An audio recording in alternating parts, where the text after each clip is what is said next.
150 years ago, a writer imagined the impossible. Jules Verne, the French novelist and pioneer of science fiction, believed that water itself could one day become fuel. In 1874, in his novel The Mysterious Island, he wrote, "Yes, my friends, I believe that water will one day be employed as fuel, that hydrogen and oxygen which constitute it, used singly or together, will furnish an inexhaustible source of heat and light, of an intensity of which coal is not capable." Today, Verne's vision meets a paradox.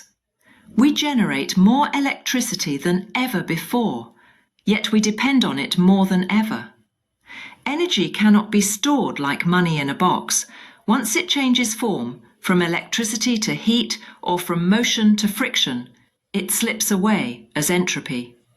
Every year, humanity wastes terawatt-hours of renewable power, and less than 5% of what we generate can be stored for later use. To bridge this gap, engineers once again turn to water, splitting it into hydrogen and oxygen using excess solar or wind electricity. But hydrogen is the lightest element in the universe.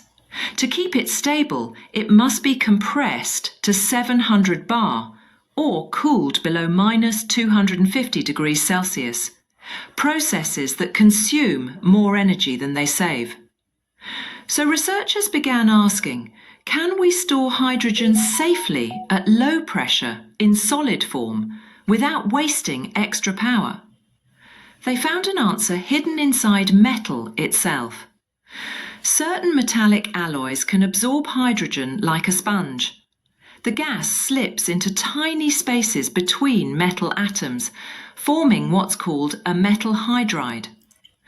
When hydrogen enters, it bonds and releases heat. When the metal is gently warmed, hydrogen escapes again, pure, clean, and ready for use.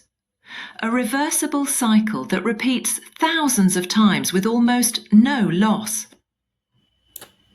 Metal hydrides can store hydrogen up to 5 times more densely than high-pressure gas tanks, yet at pressures no greater than a bicycle tyre. Safe, compact and quiet. And the heat produced during storage or release doesn't go to waste. It can be reused in local heating systems, turning storage into a dual-purpose energy solution. Jules Verne once imagined that water could be fuel. Today, scientists have transformed that imagination into reality.